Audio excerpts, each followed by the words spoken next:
Hello everyone, तो स्वागत है आपका आपके अपने चैनल पर।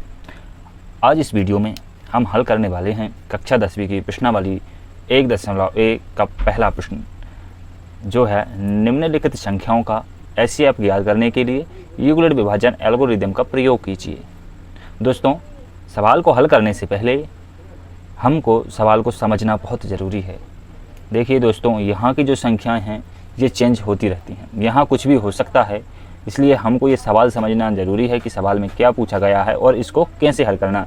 हमको कोई भी संख्या दे दी जाए यहाँ पर, अगर हमको सवाल समझ में आ जाता है तो हम उसको हल कर देते हैं। तो चलिए इस सवाल को हम समझेंगे एकदम डिटेल में और फिर उसके बाद हम इन संख्याओं को हल करेंगे। दोस्तों, सवाल में हमसे पूछा गया है कि संख्याओं का एचसीएफ ज्ञात कीजिए, यूक्लिड विभाजन एल्गोरिदम का प्रयोग कीजिए।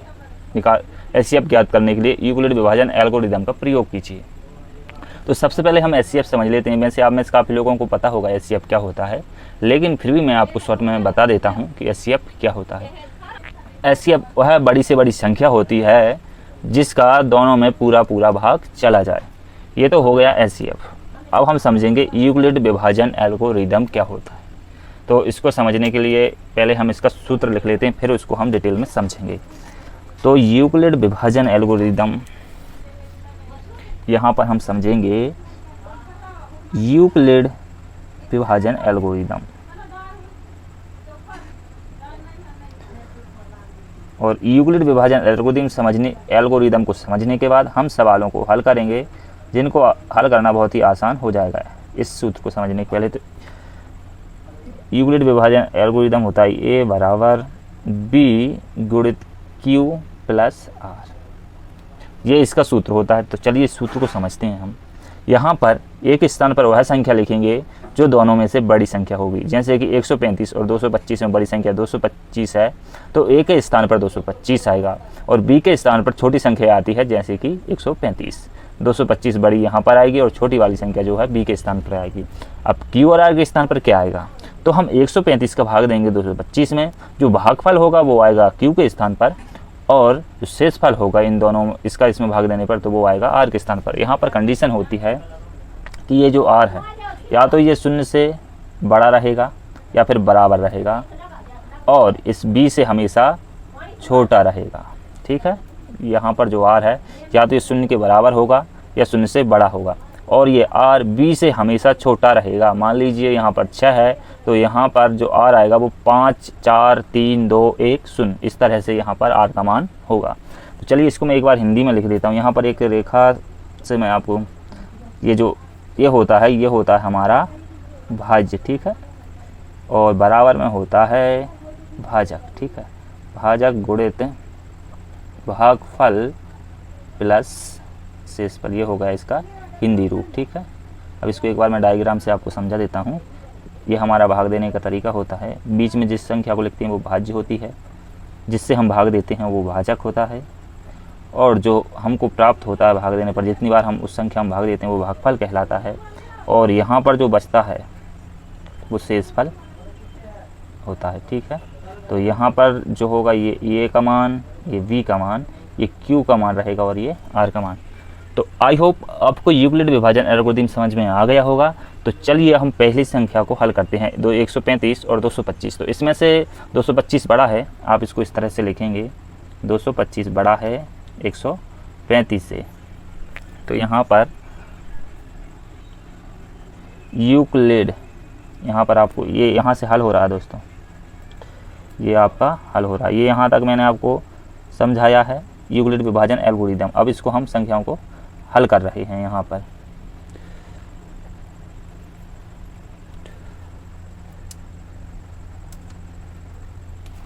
ठीक है दोस्तों, तो देखो यूक्लिड विभाजन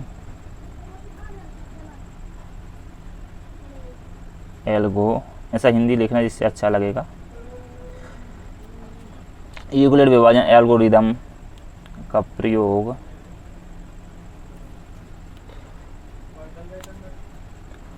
(225) और 135 में करने पर। तो यहाँ पर एक स्थान पे हमको कितना लिखना है, यहाँ पर आप एक बार सूत्र लिख सकते हैं बी गुणित क्यू प्लस आर। ठीक है, ए के स्थान पर हमको लिखना है 225, बी के स्थान पर हमको लिखना है 135। गुणे में यहाँ पर भागफल आएगा। तो चलिए इनका हम एक बार भाग दे देते हैं, यहाँ पर साइड में भाग देते हैं 135 का 225 में।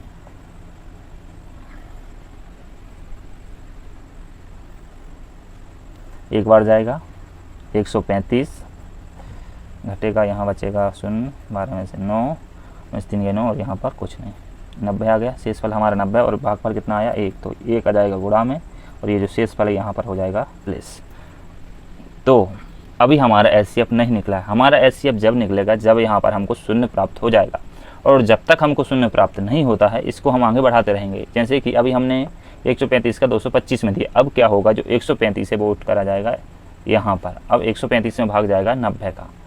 ठीक है, तो यहाँ पर हम देंगे भाग 90 का, एक ही बार जाएगा 90 कम 90 और यहाँ पर बचेगा 5 4 45। ठीक है, तो अभी तो ये हमने 225 और 135 का किया था, अभी हमने किस किस का किया 135 और 90 का। तो आप डायरेक्ट लिखेंगे 135 और 90 का करने पर यहाँ सेम आपको ऐसे ही जमाना है।